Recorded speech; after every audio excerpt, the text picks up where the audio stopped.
When you're running for office, your name is on the ballot. So why not have your website be your name? If your name is John Smith, you need a .vote web address that says www.johnsmith.vote.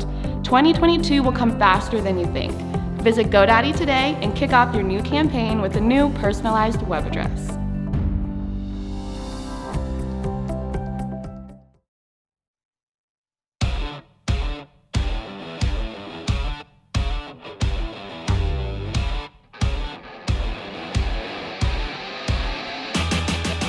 Welcome to another episode of Breaking Battlegrounds with your hosts, Sam Stone and Chuck Warren.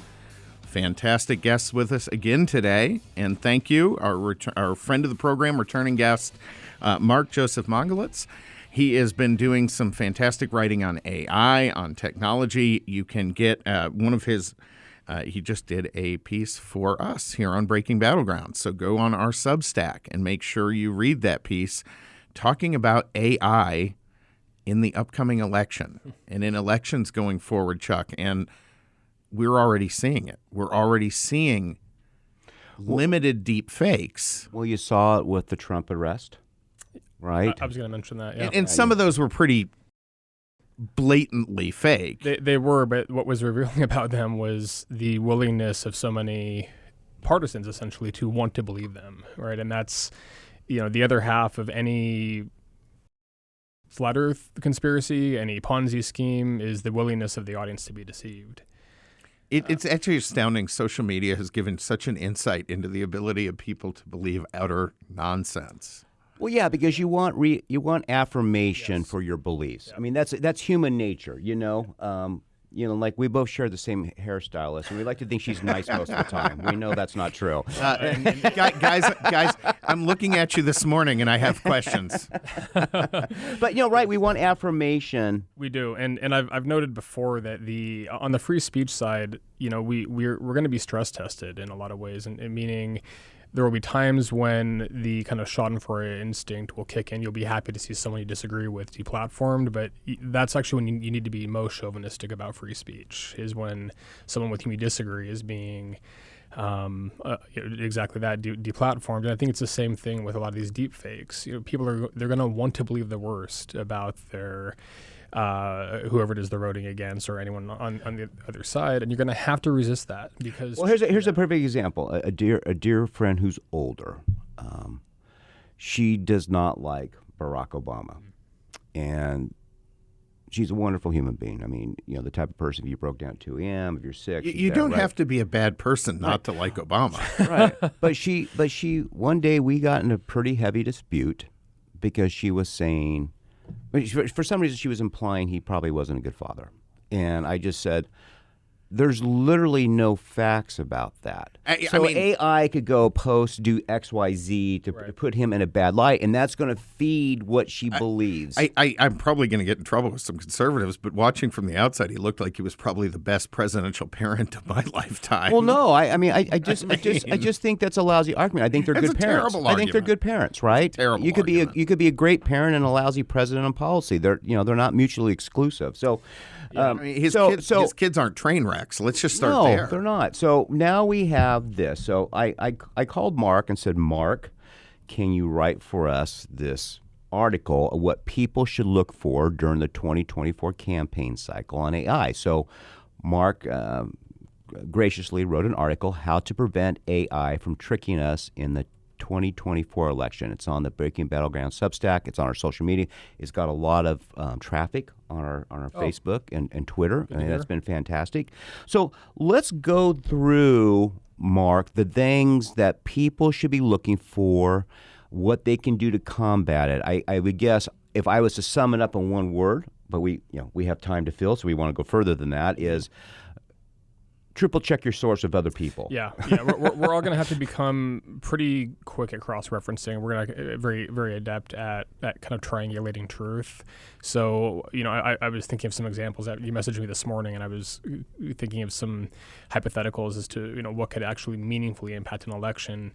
And I was imagining a scenario where, maybe 2 hours before the East Coast polling places close down, suddenly there's this TikTok screenshot going around of Chuck Todd standing in front of a completely blue map.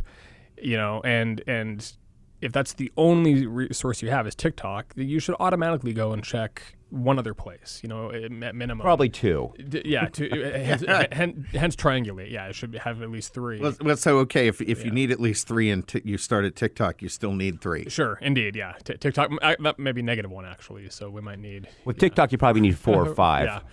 Yeah. So, but memes like that can maybe keep 500 people home in a district. You don't know how these things play. I know there were some complaints about Fox News calling Arizona at like noon or whatever it was, possibly demoralizing voters, and I don't know.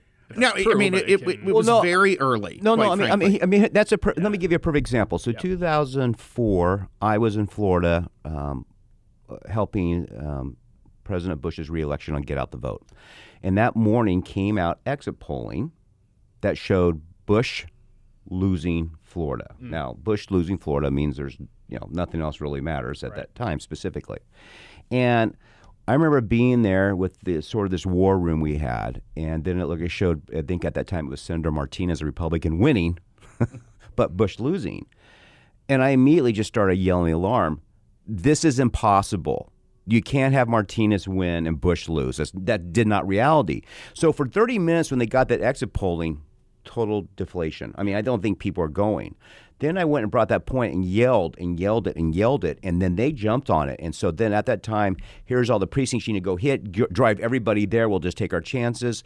And I can see, you made a perfect example, that happening on election day in some key areas, right? I think we saw it without the AI interference. I was going to say, we need to not view these instincts as being unique to AI. The instinct to deceive, and we've seen deceptive editing by various networks, predating the advent of ChatGPT.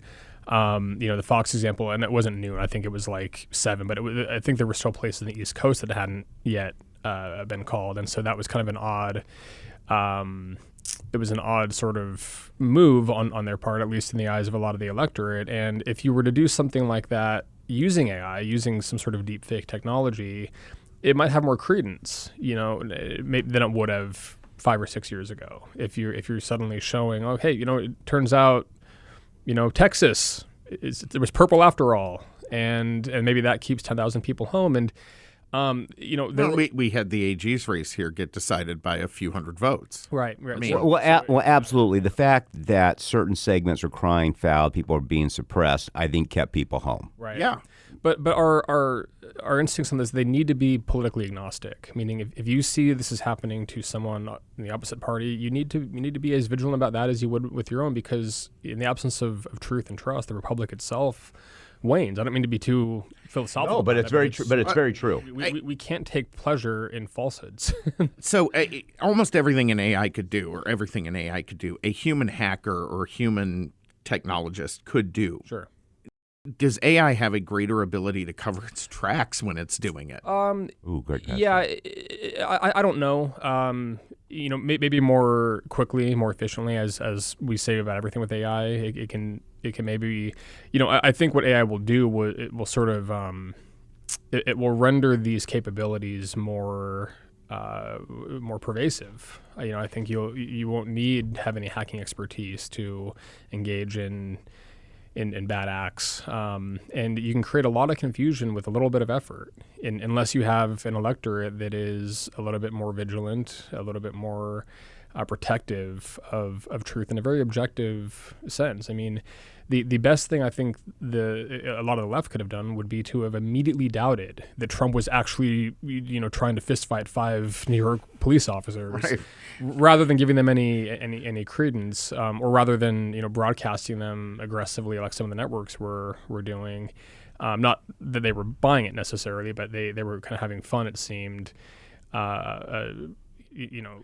Yeah, it was a joke. The way it was played on a lot of those networks, it was like, oh, this is a joke, but it was not a joke. For some people, it's not a joke at all, But if you actually get outside a bubble, you realize Donald Trump's not going to fight anybody, let alone 5 law enforcement people. So the guy's like 76. I mean, and he wants that walk, right? I mean, so let's talk. Let's back up here. So one of your points was don't entrench yourself in the information line of a single news source. Yeah, and that should have been true, obviously, well before the advent of ChatGPT. But probably more important now. I would say more so now, and particularly if your major news sources are, or for that, not even news sources, but if your major online avenues of information are like Reddit, TikTok, whatnot, those are meme repositories, and TikTok and Reddit never lie to me. Sure, right. Well, I mean, we've obviously seen dishonesty manifesting in the most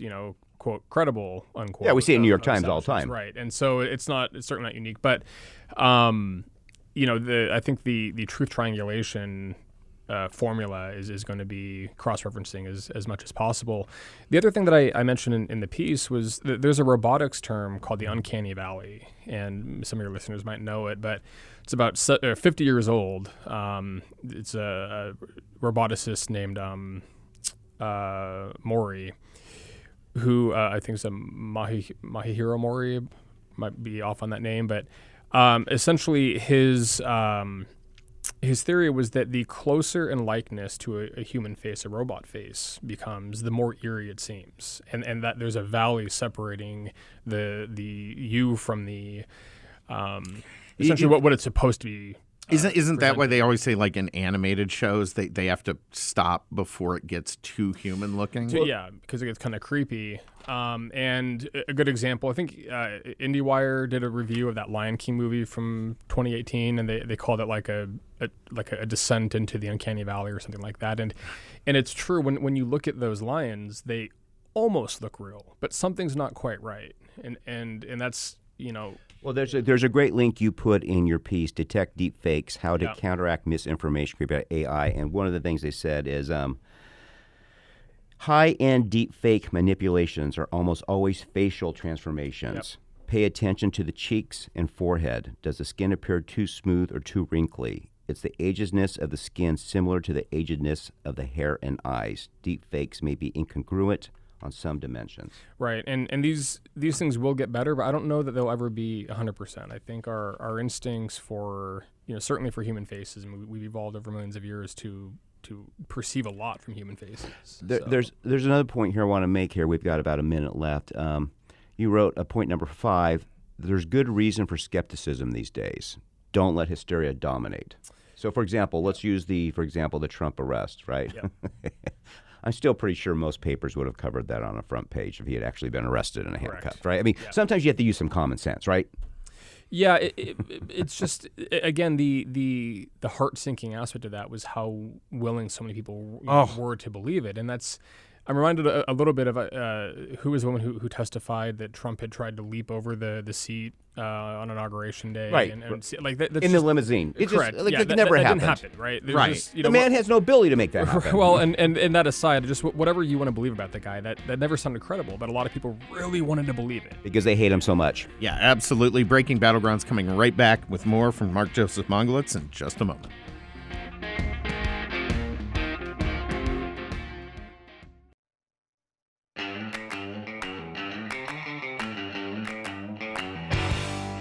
Welcome back to Breaking Battlegrounds with your host, Chuck Warren. I'm Sam Stone. In studio with us this morning, Mark Joseph Mongilutz, Scottsdale-based content manager for a financial newsletter, The Haymaker. It's on Substack, right? It is, yes. And are you on Twitter also? Haymaker's on Twitter. Haymaker's on Twitter. I think I have a semi-dormant account somewhere out there of my own. Okay, but the Haymaker does have Haymaker, right? Yep. Yeah. So you can find it there, folks. You can find it on Substack. We're talking AI, potential deep fakes, and boy, the White House is clearly going to be all over this one. Indeed. Yeah. And Chuck and I were just talking a moment ago. Kamala Harris, I suppose in the same way she took on the border, is taking on AI at this juncture. And I think, we spoke last time, I don't recall at what length, but we did speak briefly on the role of government in this field. And it's not so much a matter of the willingness. I think if the willingness is there, Godspeed. I don't know about the capability. Well, yeah, but I do think there has to be. So the first thing that's wrong with this meeting, they had Kamala Harris, and I'm glad. Look, I'm glad that at least they're trying to starting something, yeah. right? I mean, kudos to it because it has to happen. It does. I mean, honestly, I think it's a much bigger discussion even than they're leading Right. into. So I mean, if you listen to Elon Musk and some others, the concern over this should be a much broader discussion in Elon society. Musk, America's favorite libertarian, says government needs to regulate this. Yes. I mean, he's seen it. He understands it. So they had the chief executives from Alphabet, Microsoft, OpenAI. They came to the White House. They had Harris, for some reason, do this. I mean, there's like probably a dozen other people in that administration better equipped to do this. Thing that was disappointing to me, they should have had some former Republican senators and former Republican governors. So if you want to take politics out of it, bring someone like Ducey in. Well, Right? Doug Ducey would be an excellent choice. Yeah. I think you bring up a great point, Chuck. I think a former governor who has some sort of tech and business background, whatever you can find in that, I think that's the right kind of person to lead this. Kamala Harris, her only value to this would be if she can teach AI to be more transparent that it's AI with statements like today is today and like yesterday was yesterday. So, yeah, exactly. So I think that they should bring on former governors and senators, sort of try to take this partisan political angle out of it. Sort of like the, what was that, the Lee Hamilton, right? Was Yeah, something like that. I mean, I think you got to get some serious people who are recently in office. They can't be old. They've got to understand something about technology. But what do you think they should be focusing on with these meetings that the White House is now putting together? Yeah, I think some measure of account. So there was we were talking a little bit about kind of the partisan instinct on this matter, and I know a couple months ago people were running this experiment where they would ask they'd ask ChatGPT to write a poem about Trump, and favorable poem, of course, and it was like, sorry, we don't engage in politics, and then asking the same about Biden, and it was like, Biden, a man of courage and Right. it's like, and valor. It's so clearly lopsided. I would say rather than going right to the legislation route, I would say just appeal to the better instincts of these people and say, like, look, if you're going to do this, if you're going to dump this on humanity and ask us to just adjust to it, there's nothing democratic about technology. It's just released into the wild, and if it renders your job obsolete, sorry, here we are. So if we're being forced to contend with this, let's at least do so from something like a level playing field. We're always hearing about leveling the playing field, from this administration and whatnot. So let's do it here. And I mean, the interesting thing about this is AI has so much potential For good. But at the same time, it's going to be so massively disruptive. As you were talking right there, I couldn't stop and help but think, okay, wait, government regulates this. But here's the thing. AI has the potential to erase about a third of the people who work for the government. Well, no, they're doing really simple jobs that AI could probably already do. A perfect example. So when Romney decided to run for Senate, he brought about 30, 40 of us together for a fundraising thing. It's everybody maxing out. And somebody asked a question, what are the things you're worried about? And this is 2017, right? And he said, I'm worried about China, which then, we're still kid gloves with China. I'm worried about China. He goes, this debt is unsustainable. It's going to ruin us as a country. And the third thing he said, which everybody's like, he goes, this technological transformation, he didn't term it as AI, but that's what he's getting at. He goes, it's going to make a third of the jobs obsolete. And if we don't figure out a plan to take care of those people who lose the jobs, we're going to have a real problem. Well, I think actually it has the potential to make more than that. I mean, we're already seeing, right? Like, so, but no one else was talking about that 17. So a friend of mine made a bit of a mistake, I think. A few years ago, he bought 4 Wiener Schnitzel in Southern California. He's losing his butt, right? I mean, right before the pandemic, and even I haven't with all seen one that, of those forever. Yeah. He just replaced almost all the workers in all of them with machines. So they're automated. They cook the hot dogs, they wrap it, they dress it, they do the whole thing. So he has one person in the store who stocks and keeps the machine. Yeah, and that'll probably be another year or so before you have some sort of, I don't know, advanced Roomba doing that job. But what's not going to be good enough as a starting point is this idea, this techno-utopian idea that for every one job destroyed, 10 new ones will be created. No. I heard David Friedberg of the All In podcast was kind of making that case that, we're being short-sighted now, and so many jobs are going to go away, but it's going to open a lot of doors. I don't know. The reason I don't know is because I think it's a very mixed bag, right? It may open some doors, but it's going to close a lot too. Yeah, and because now we're encroaching on mental labor, right? Right. Wait, so we saw this week civics education. Kids can't pass anything regarding history of this country. So we're expecting an education system that can't prepare kids with the most fundamental things. Is going to prepare them for this AI workforce because, right? There's jobs that are going to take mental acuity. Right. They're going to take some book smarts. We're not preparing kids for that, and because we're too busy on other things that don't matter. Well, you're talking about history here. What about the ability of AI to rewrite history? So that's that's Chuck, you had asked me earlier about specific examples of how how electoral politics could be impacted by AI, and one is just simply what he was just saying there. we could have an instance where history is being rewritten on the sources people trust. Right. So people go to Wikipedia and maybe certain aspects of a candidate's background, well, it could be the Wall Street Journal, the New York Times. I mean, this thing could go into their websites and rewrite old articles. Sure, or suppress them. And we've seen this on a lower grade scale with the way search results are deranked or whatever it is. Now that's just again search. You talk about content being revised, and now you're creating different narratives for people to follow, and again, people are going to want to believe either the best or the worst, and the affirmation impulse is very, very strong. We've seen that in recent months, and we've also seen kind of an unwillingness to seek out the better angels, I suppose, in our adversaries. This is kind of off topic, but like the Mar-a-Lago raid and whatnot, that's the sort of thing that 15 years ago would have been a source of outrage, I think, for almost everyone in the country because it was just so over the top. Like, did it need to be that, sort of... But not now. Sort of aggressive, right? And so... Now it gets cheered by half and decried by half. And, right. And by the way, I'm an independent saying this. I'm not... I wasn't coming at this from the MAGA perspective. I'm coming at this from why is all of this necessary? And if you have people cheering it on... Mark, how do people find you? They can find me at Opinions Impending .substack.com, and as was said earlier, I am also the content manager for Haymaker. You can find all of our work at haymaker.substack. And that's on Twitter as well and so forth. It is, yes, sir. Fantastic. Mark, thanks for coming in. Everybody go check out the article, How to Prevent AI from Tricking Us in 2024. Chuck and Sam, visit us at breakingbattlegrounds.vote.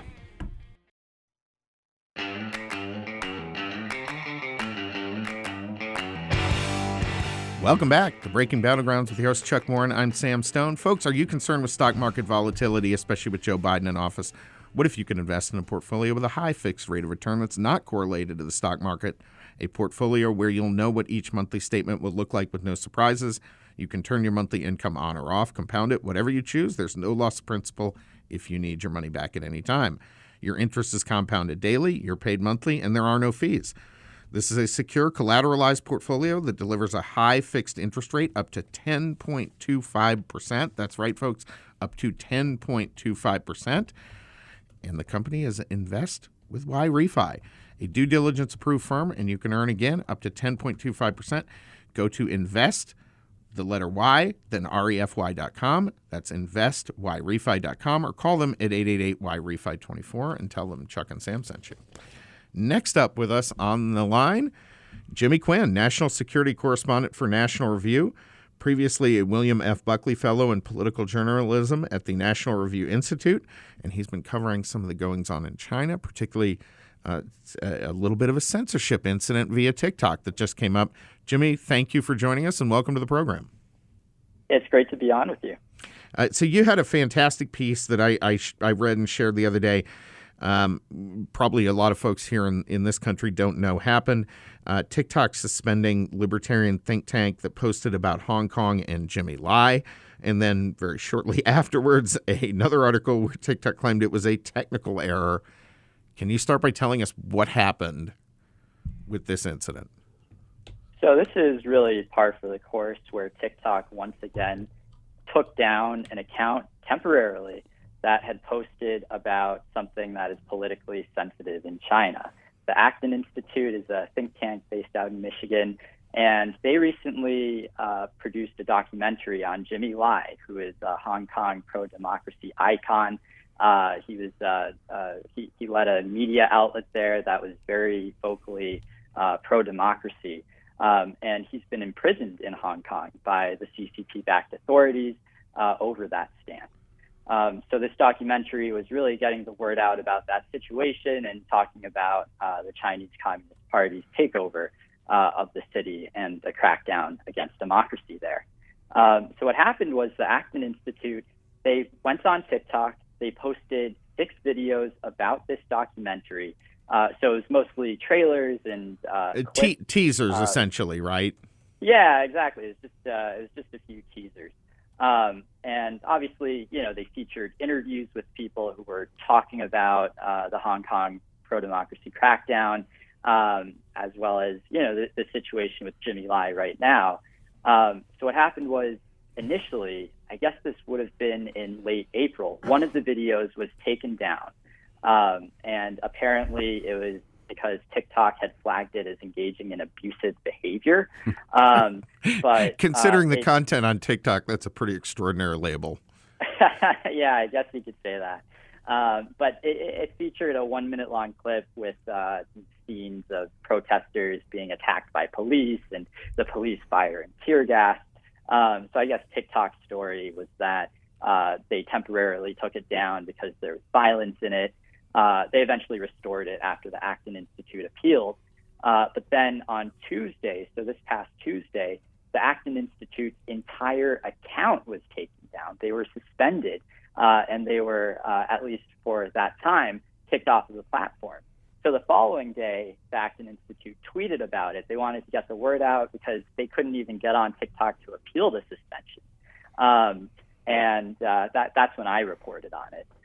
So that would have been Wednesday afternoon. Later that evening, the Wall Street Journal editorial board wrote an op-ed or wrote an editorial explaining the situation, and the account still had not been restored, so that was over a day. And then, like 2 hours after the Wall Street Journal's editorial went up, TikTok said, "Oh, it was an error, and the account has been restored." So I reached out to them the next day, and they said, "Oh, it's a technical error. Sometimes things happen. We have an automated system that flags suspicious behavior." But of course, the only suspicious behavior here was posting these videos about Hong Kong and Jimmy Lai. So that's what has a lot of people up in arms right now. But it's part of a broader pattern. We've seen this before, where content that's critical of the CCP gets taken down, and then people notice it, they speak up about it, and then TikTok restores it, and they say, "Oh, we're so sorry, that was a mistake." So this is not the first time this has happened. Sounds like a teenager explaining why they're late to their parents. Or with Jimmy Quinn. He's the national security correspondent for National Review. Jimmy, how do people find you?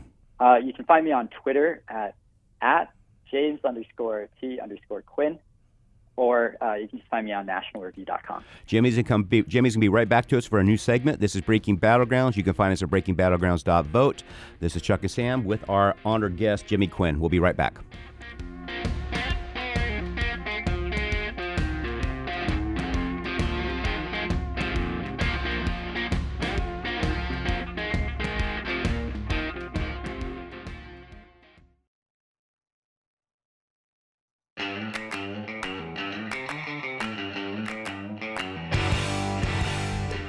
Welcome back to Breaking Battlegrounds with your hosts Sam Stone and Chuck Warren. On the line with us right now, Jimmy Quinn, national security correspondent for National Review, has done some fantastic work on China, reporting recently on TikTok suspending a libertarian think tank that posted about Hong Kong activist Jimmy Lai.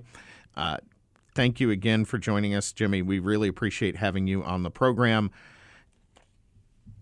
One of the things, when you brought that up, they responded pretty quickly. China's government responded pretty quickly after the Wall Street Journal touched it.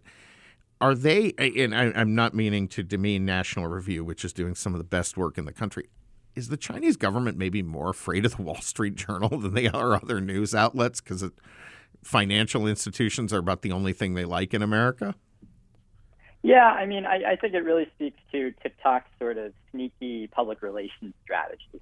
And this is a company that's owned by ByteDance, which is a Chinese tech giant that is highly enmeshed in the CCP's military-civil fusion efforts. And they partner with all of these companies that have been labeled as official Chinese military companies by the U.S. government. They've worked with the Chinese government on standing up an artificial intelligence institute in Beijing. So that's really the big thing that you need to know about ByteDance and TikTok. And really, they're just afraid of people exposing that. So when you look at their PR strategy, they really only try to respond when they're forced to, and when people start pointing out these weird relationships and some of the bizarre activities that are going on. So once you sort of get a critical mass there, right? Once you have an outlet like the Wall Street Journal, there were a few members of Congress who tweeted about this, and other big sort of personalities with large Twitter followings. That's when you finally get a response from TikTok and an explanation, because really this account had been suspended for over a day. And it's really a very glaring case of this bizarre censorship model. There's a story today, actually, that Forbes reported, and ByteDance has a list of words that it monitors. So whenever you're on TikTok or TikTok's Chinese equivalent, Douyin, which is also run by ByteDance, or any of their other apps, they're watching for people who are talking about Hong Kong, about Taiwan, about the Chinese atrocities against Uyghurs. And they've got these lists of words that automatically trigger this sort of intensified surveillance, let's call it, apparently. So it's just another one of these scandals that breaks almost every week now when it comes to TikTok. So, for example, the New York Times had an article today, Why China's Censors Are Deleting Videos About Poverty. A very good piece if you've not seen it. Just talking about, they're scrubbing video on social media of anybody that shows pictures of people having a hard time buying food, living on $15 a day. Are people do you travel to China much, or Hong Kong, or do you travel much out there? So unfortunately, I got on this beat, after the downturn in the U.S.-China relationship, and I don't think, due to my reporting, that I'd be able to go there. But your contacts, you're not going to be their favorite. Right? You're not on the Christmas card list, or the Chinese New Year list. My question for you then, with your contacts and as you researched, what do the Chinese people feel about America? We know what the leadership does, but how do the Chinese people, the mom and pops, the people working, do you have any sense how they feel about the United States? Yeah, I mean, I would imagine that a certain segment of the population really buys into the party's stance on any number of issues, including some of the ones that we've discussed. But I think one thing to take away is that if you look at how the party treats Taiwan and views Taiwan as an existential threat, just the very existence of a democracy, a thriving democracy, filled with people who, some of whom emigrated from the mainland, right, after the Civil War. I think the party is very worried that people could see Taiwan as a model for a thriving Chinese democracy. And that's why, frankly, it's so obsessed with stamping out this vibrant, free, democratic, capitalist society that deeply values human life. I was in Taiwan in the fall for a quick, 10-day reporting trip.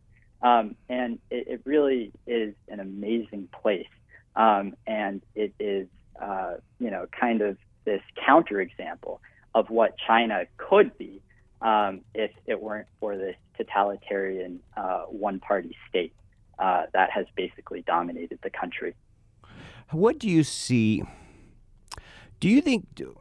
How do you see the United States and Chinese relationship going forward the next decade? What do you see with all your reporting? There was an interesting comment yesterday by Matt Pottinger. And he said, we saw a baby shark, referring to China, and thought that we could transform it into a dolphin. We kept feeding the shark, and the shark got bigger and bigger, and now we're dealing with a formidable great white shark. Do you think that's a fair characterization he did there? What do you see in the next 10 years? I'm asking you to put on your psychic role here, but you report on it. This is your beat. Tell us about it.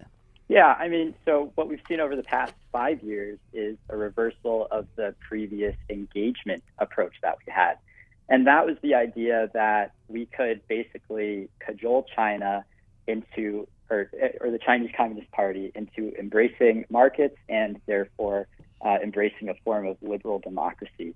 And that's sort of what Pottinger was getting at. He was speaking to this idea that we could make China a responsible stakeholder on the world stage. And in doing so, we sort of gave these inducements and incentives that instead strengthened the party's most hardcore elements and allowed it to emerge as this growing military industrial powerhouse that frankly threatens regional, if not global, security right now, and is trying to promote this sort of global model of authoritarian surveillance. So over the next 10 years, you're really asking me to look into a crystal ball here. Well, of course, we're putting you on the spot. Of course we are. Of course, yeah. That's all right. Jimmy Dumbledore Quinn. Exactly. But yeah, just look at what party leaders say. They say that they want to reunify, and I say reunify with quotes because Taiwan was never part of the government run by the Communist Party. They want to absorb Taiwan. They want to annex it, potentially by force.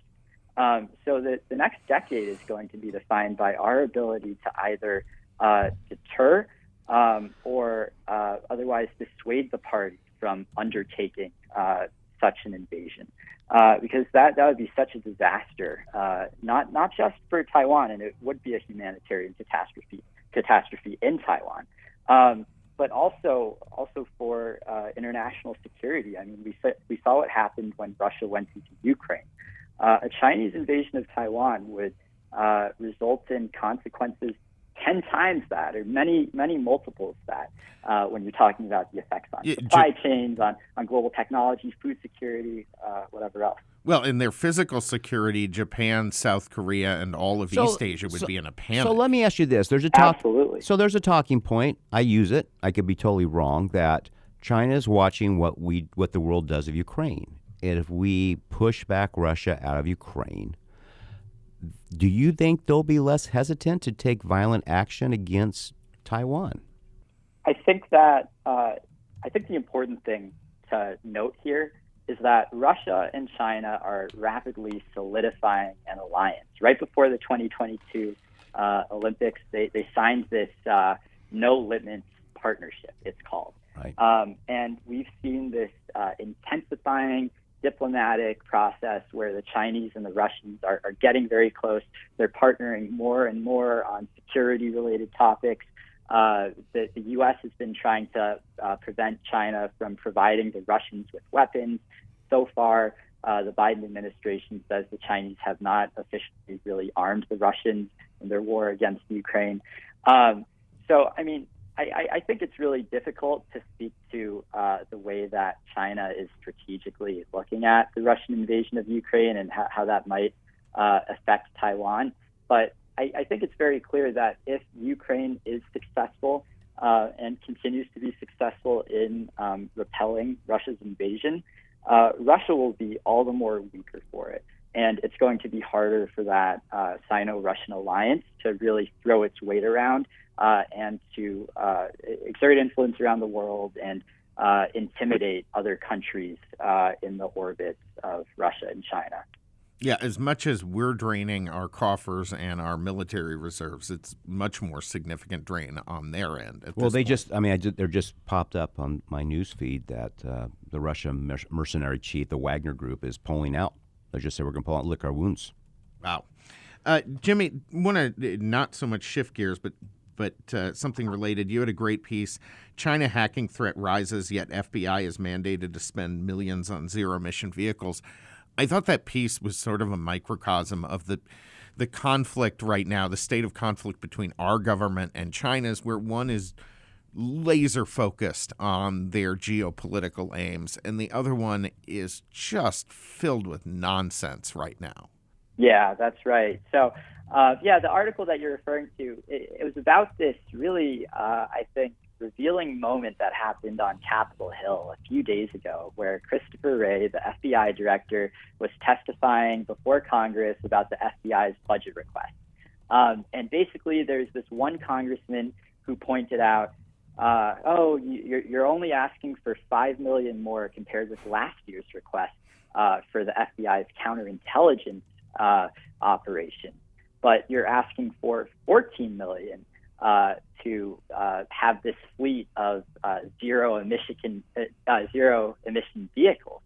And he asked Ray, "What's going on here? Why are you asking for so much money for EVs when you really need a lot more money to go after Chinese intelligence threats in the U.S.?"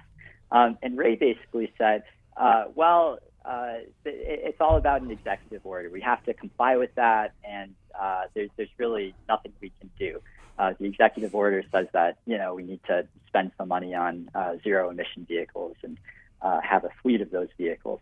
But he also said we are spending hundreds of millions of dollars already on counterintelligence operations. So, I mean, it just goes to some of the competing priorities here. I think many people, especially on Capitol Hill, would be more favorable to having every last cent possible dedicated to counterintelligence operations. Because during that hearing, Ray also said that even if all of the FBI's cybersecurity personnel were focused on China, they would still be outgunned 50 to 1. They would be outmanned 50 to 1 compared to Chinese hackers.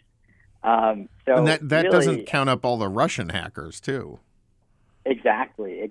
Wow. So, a lot of our counterintelligence and cybersecurity efforts are relatively underfunded when you're looking at the scale of the threats that they need to counter.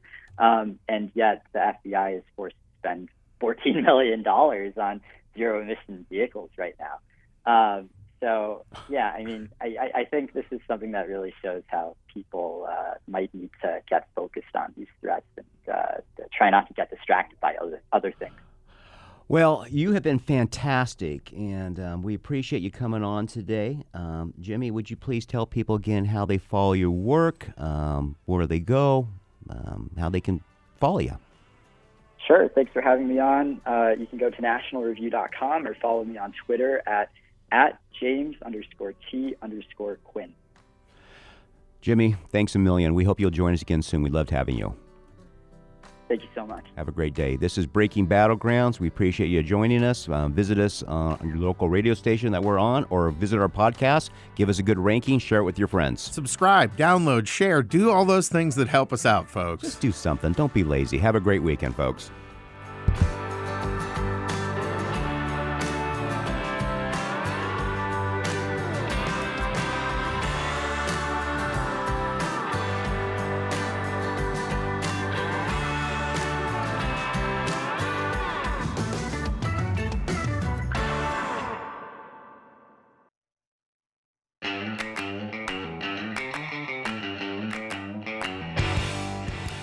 Welcome to the podcast-only segment of Breaking Battlegrounds with your host, Chuck Warren. I'm Sam Stone. Thank you to both of our guests today. They were fantastic, Mark Joseph Mongilutz and Jimmy Quinn.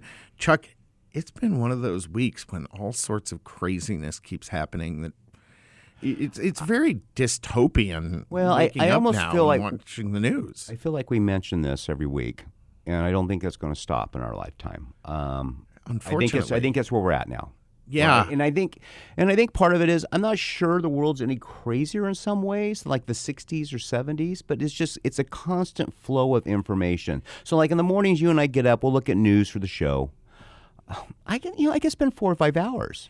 Well, and I'll give you a perfect example that's tearing up the airwaves right now. This whole thing with this guy Neely, who was killed on the New York subway by someone who put him in a stranglehold. Like 20 years ago, there were no cell phones. There were no video on that train, nothing like that. That would have been a 2-paragraph story at the bottom of the New York papers. Well, yeah, and so what you're hearing now, I mean, that's a great point to talk about. So we have this situation. Jordan Neely, he was a Michael Jackson impersonator. Probably a lot of people in New York had seen him. And so the problem is you have people protesting now he was dead. Okay, he was killed. Mm-hmm. He was a mentally disturbed schizophrenic, right? Yeah. He was belligerently harassing passengers on the Manhattan subway. And he had was, quote, numerous arrests. 40. And, quote, he said, "I want food. I'm not taking no for an answer. I'm ready to go to jail." So an unidentified former Marine, put him in chokehold, held him probably too long. No reason for that. But this shows the difficulty police have in these situations. Well, it shows the difficulty police have, and you don't know. That time goes. I mean, he was obviously... The guy's struggling. It took 3 people, right? And, he's had a long history of terrorizing subway passengers. These idiots protest him. Look, his death's tragic. He should have been in a hospital. He should have been under care. It's the same way with this guy in Atlanta that shot these people this week. Again, the system failed, but we're going to keep putting laws, and we can't keep the laws we have from helping people now. Right. That's the major issue.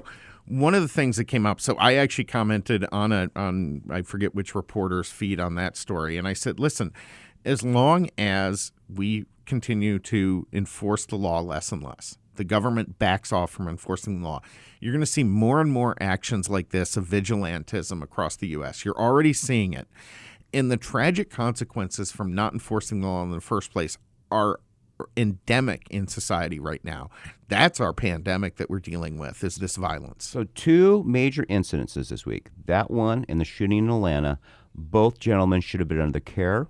They should have been hospitalized. We have rules to take care of these folks, and the system failed. But what we're going to have is this idiot Bragg who's going to be responsible for deciding whether to charge or not. It's going to charge this 24-year-old former Marine who is basically helping people. Who knows what Jordan would have done? Oh, look, he might have had a knife pulled. I mean, that's the problem with this situation. You don't know. And, this whole thing comes down to, and I got into it with someone who argued, well, the U.S. has this huge prison population. Well, here's one of the big differences that nobody touches on.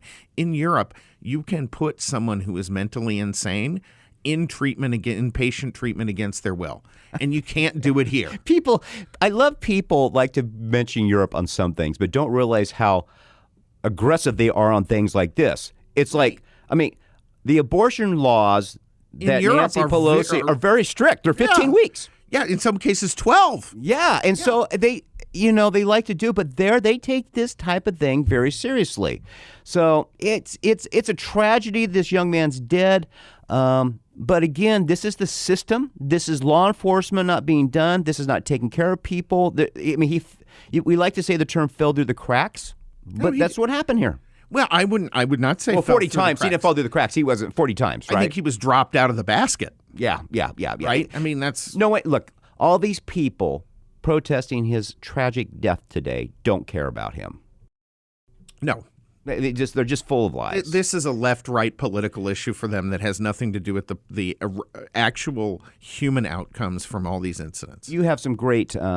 You have 2 topics you want to discuss. I want to just bring up here the Tucker Carlson episode this week. So, people, as you know, there's a bunch of Tucker Carlson bashing, and it seems to be backfiring. They keep releasing these text messages or videos, and people are sort of like, well, yeah, so. Yeah. But there's one that's been taken out, comment by the New York Times, which they suggest Tucker Carlson's racist.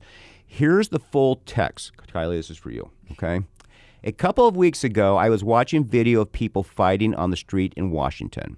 A group of Trump guys surrounded an Antifa kid and started pounding the living bleep out of him. It was 3 against 1 at least. Jumping a guy like that is dishonorable, obviously. It's not how white men fight, yet suddenly I found myself rooting for the mob against the man, hoping they'd hit him harder, kill him. I really wanted him to hurt the kid. I think we've all had this feeling of Antifa. No, you've had, yeah. So no, that's then real. he continues, I could taste it. Then somewhere deep in my brain, an alarm went off. This isn't good for me. I'm becoming something I don't want to be. The creep is a human being. Much as I despise what he says and does, much as I'm sure I'd hate him personally if I knew him, I shouldn't gloat over his suffering. I should be bothered by it. I should remember that somewhere somebody probably loves this kid and would be crushed if he was killed. If I don't care about those things, if I reduce people to their politics, how am I better than he is?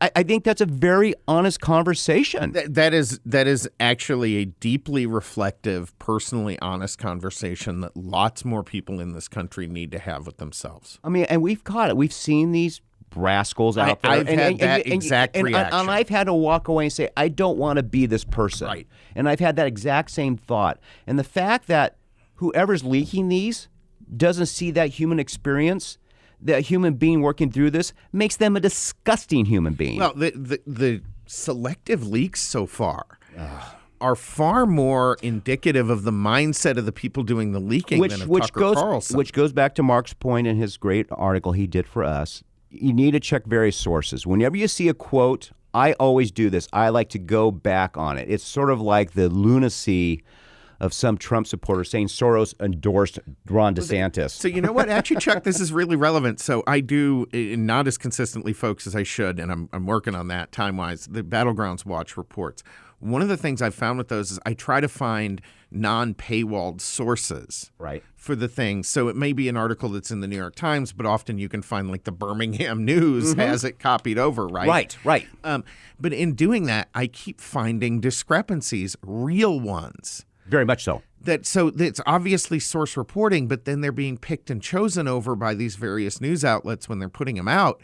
So that, what he was talking about in terms of having multiple sources, and I have really gained a lot when I do that from seeing how different outlets are taking the exact same material and representing it. Absolutely. Let's talk about the studies you were talking about earlier. Yeah, so it just came out. 3 medical schools in North Carolina are now diagnosing toddlers who play with stereotypically opposite gender toys as having gender dysphoria and are medically transitioning them.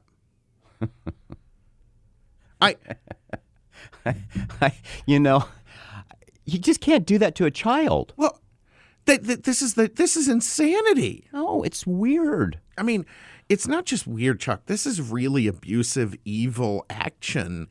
And these hospitals are doing it clearly for profit. 100%. Matter of fact, that brings me to the point. So we have this some Republicans here in the legislature and Congress want to do this audit of COVID, right? Mm-hmm. And you and I discussed this. I am convinced a bunch of hospitals do not want people to see those communications because they were making money on COVID. They made a fortune on COVID. And no one talks about it. Well, so one of the things that I did actually in 2021, I went back and looked. There are very few hospitals anymore that are publicly traded companies, right? Right. There's really only like one hospital group left that's a Correct. publicly traded company. It's in the South. So there's no disclosure. No, right, for many of them, right? They're all theoretical nonprofits, and then they siphon the profits off via related for-profit businesses like prescription benefit managers and so forth. But this one had to report, right? I mean, SEC. I dug in and looked at it. 2020 was their most profitable year in history. 2021, through 2 quarters at that point, was on track to be even more profitable. All because of COVID. And folks, by the way, that brings up a point that's totally separate from this. So when a company's public, you can get information. They have to disclose. If they don't disclose, that's where they get fined by the SEC. So one way they cleaned up Vegas is all those casinos became public. Yeah. Right? And so, what's happened is most of these hospitals now are nonprofits or whatever the case may be, but they're not disclosing anything. And so here in Arizona, Andy Bigg, some legislators want to do a thorough investigation of what happened, why were decisions made, things of that nature. The hospitals, they're going to take this to court all the way. Yeah, absolutely they are. You actually just brought up a tangentially related point that kind of just connected for me with this with the disclosure. One of the things I've been talking to one of my police buddies here, he said that's going on is they know that the cartels have now invested heavily in the dispensary systems in all the western states. Oh, of course they have. Right? And they're money laundering through them. Yeah. And he's like, but because it's a Schedule I drug and it's not easily banked and all this, we can't actually track it. It's very difficult for us now. So, that brings up the point. If I were a state, I would insist that these businesses be publicly traded entities. Yep. Absolutely. Absolutely. Well, folks, thanks for spending time with us this week. Yeah. And we hope you have a great weekend, and we'll talk to you next week. This is Breaking Battlegrounds. You can find us at breakingbattlegrounds.vote. Be on the watch for deep fakes. Deep fakes. Have more than one news source, folks. That's our recommendation today. Have a great week.